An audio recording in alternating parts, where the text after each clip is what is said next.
Let me tell you something that sounds completely impossible. Right now, somewhere outside Shanghai, there is a factory making jet fuel out of thin air. Not from oil, not from coal, not from any fossil fuel pulled out of the ground, just air, water, and electricity. And here is the part that should stop you cold. When that fuel gets loaded into a real aircraft engine, the engine cannot tell the difference. Chemically, it is identical. Same hydrocarbons, same energy density, same combustion, same everything, except this fuel was never once connected to an oil field. Now I know what you are thinking. You are thinking this is some small lab experiment, some university research project that will be relevant in 30 or 40 years. But that is exactly what most people thought about solar panels in 2005, and electric cars in 2010. And now look around you. This is not a lab experiment. This is a factory, operating right now. And it is only one small piece of something much, much bigger happening inside China that most of the world is not paying nearly enough attention to. So today we are going deep. We are talking about synthetic fuels, frozen air batteries, hydrogen megaprojects, ammonia-powered ships, and a strategic plan designed to do something that no country has ever seriously attempted before: break free from oil dependency forever. And the reason this matters for every single person watching, whether you are in America, Europe, Africa, Southeast Asia, anywhere, is because whoever controls the energy infrastructure of the next era controls the economy of the next era. And right now, that race is already underway. To understand why China is spending billions on this, you need to understand a fear. A very specific, very real fear that has sat at the center of Chinese strategic planning for decades. China became the manufacturing engine of the world.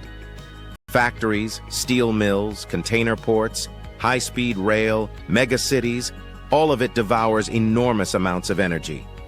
And despite being a massive country with massive resources, China still has to import huge quantities of oil from abroad. That oil travels by ship.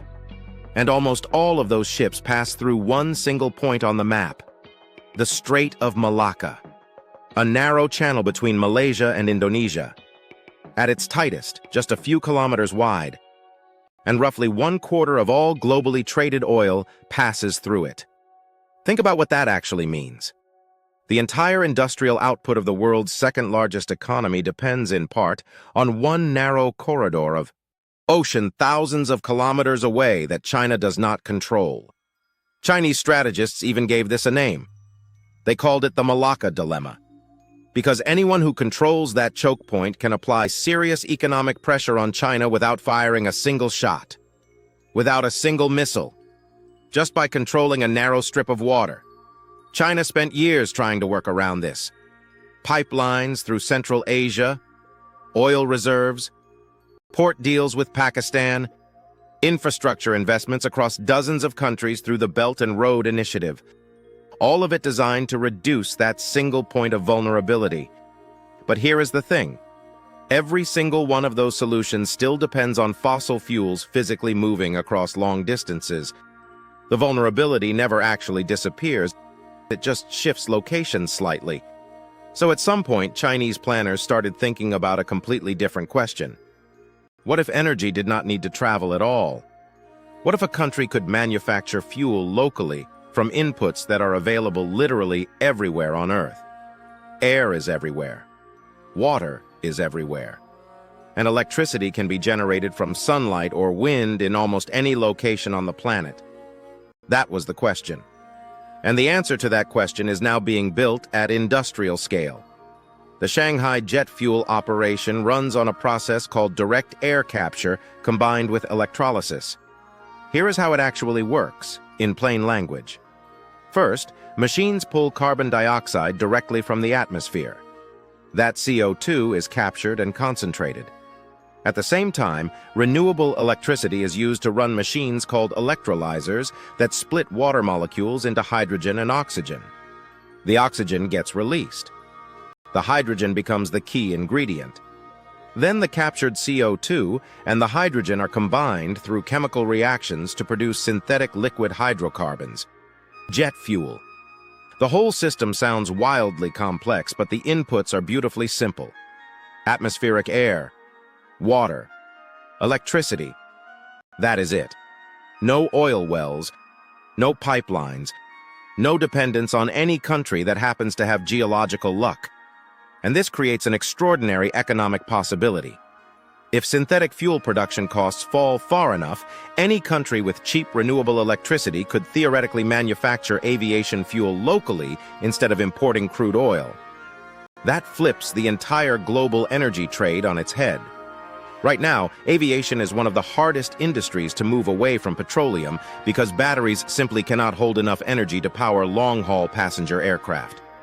This is a real physical limitation that battery technology has not solved. So liquid fuel is going to be necessary in aviation for a long time. But synthetic liquid fuel changes the game entirely because it is still liquid fuel. It still works in existing engines. Except now, it can be produced anywhere. China is not doing this out of environmental conscience alone. This is strategic calculation. If you can produce aviation fuel domestically from air and water and renewable electricity, you just removed one of the most significant levers of foreign economic pressure that exists. You just solved the Malacca Dilemma. Now here is where China's position becomes particularly powerful and a little bit uncomfortable to acknowledge if you are a competitor. Cheap synthetic fuel depends almost entirely on cheap electricity. The more expensive the electricity, the more expensive the fuel. The cheaper the electricity, the cheaper the fuel. That relationship is direct and unavoidable. And who dominates global solar panel manufacturing right now? China. Not slightly, not marginally. The majority of the world's solar panels come from Chinese supply chains. The polysilicon, the wafers, the cells, the panels, the entire manufacturing ecosystem was built out at extraordinary scale over the last 2 decades, while most Western governments were still debating whether solar was economically viable. That dominance now feeds directly into the synthetic fuel strategy. Because cheap solar means cheap electricity. Cheap electricity means cheap electrolysis. Cheap electrolysis means cheap hydrogen. And cheap hydrogen means cheap synthetic fuel. Everything connects, and it did not happen by accident. While much of the world was treating clean energy as a climate policy debate, China was treating it as an industrial competition. And in industrial competitions, whoever builds the factory first, fastest, and biggest usually wins. But electricity has a problem. A fundamental physical problem that everyone building a renewable-powered economy has to solve. The sun sets every night. Clouds roll in. Wind drops off. Renewable energy is intermittent.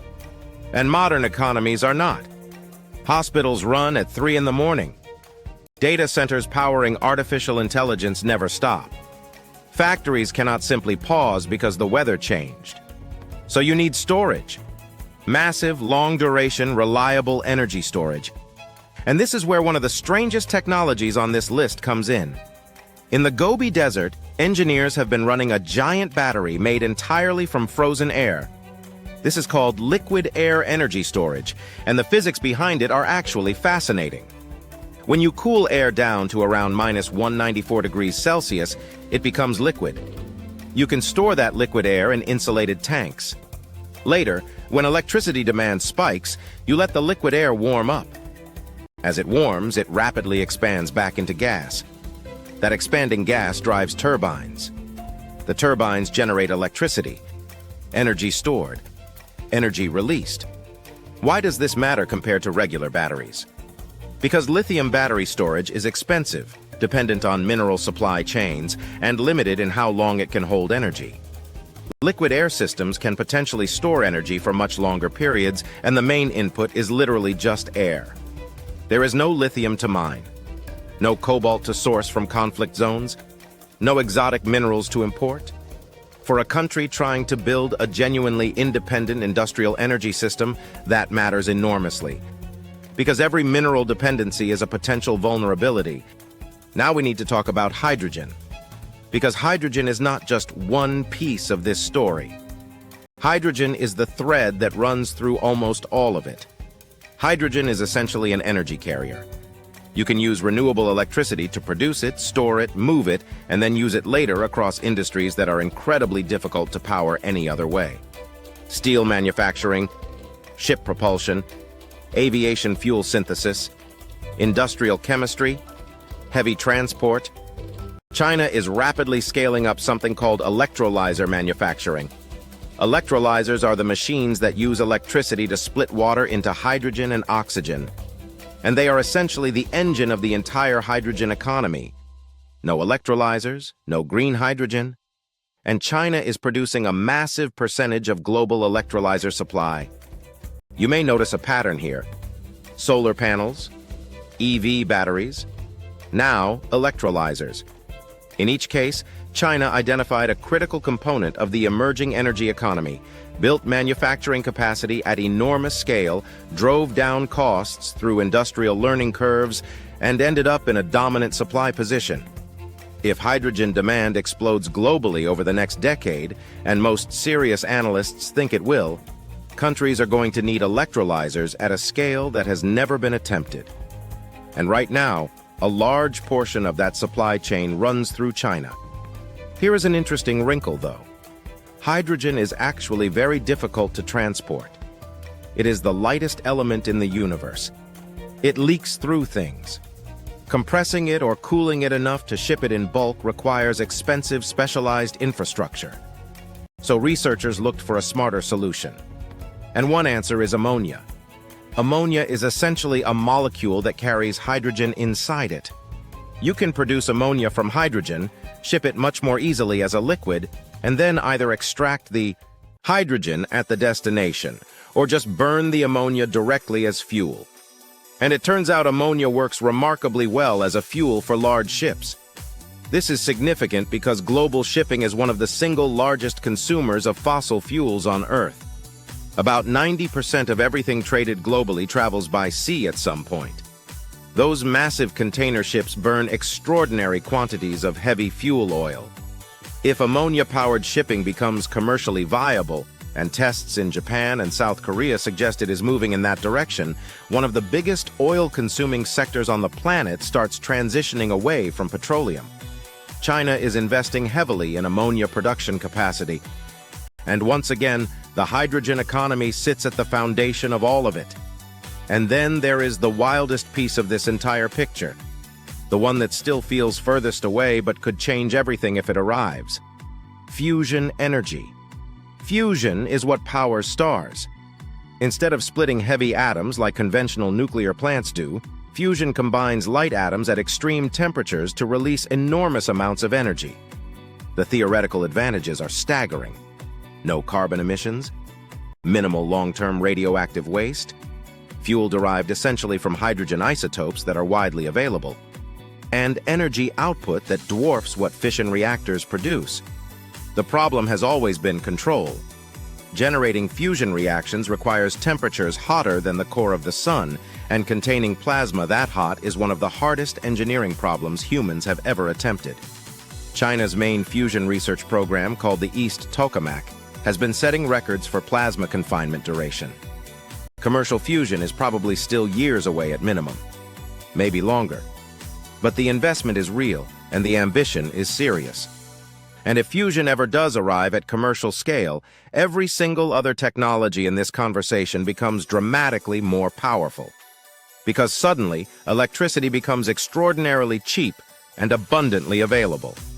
Cheap electricity makes synthetic fuels cheaper, makes hydrogen production cheaper, makes carbon capture cheaper, makes desalination cheaper, makes industrial manufacturing cheaper. Fusion would not just be a new energy source. It would be an economic multiplier applied across every energy-intensive industry simultaneously. Now, let us zoom out and look at what all of this actually means for global power. For over a century, influence on the world stage was partially a function of energy geography. You had oil, you had power, you controlled a shipping choke point, you had leverage. Pipelines created alliances. Wars were shaped by fossil fuel logistics. But the emerging energy system works by different rules entirely. If energy can increasingly be manufactured locally from renewable electricity, water, air, and advanced industrial systems, then traditional energy geography starts to matter less. And industrial manufacturing capability starts to matter more. Think about that shift carefully. Under the old system, geological luck determined energy wealth. Saudi Arabia has oil, Norway has oil, Venezuela has oil. That is pure geography. No skill required. Under the new system, manufacturing capability determines energy wealth. You need the factories, the engineers, the supply chains, the expertise to build electrolyzers and solar panels and storage systems and synthetic fuel reactors. That is industrial competition. And in industrial competition, accumulated advantages compound over time. Countries that build clean energy manufacturing ecosystems today will have lower costs, more experience, larger supply chains, and better technology than countries that start building in 10 years. If this kind of content is what you want more of, subscribe and hit the bell. Drop in the comments which country you think is most ready for the post-oil world and which one is going to be caught completely off guard. See you in the next one.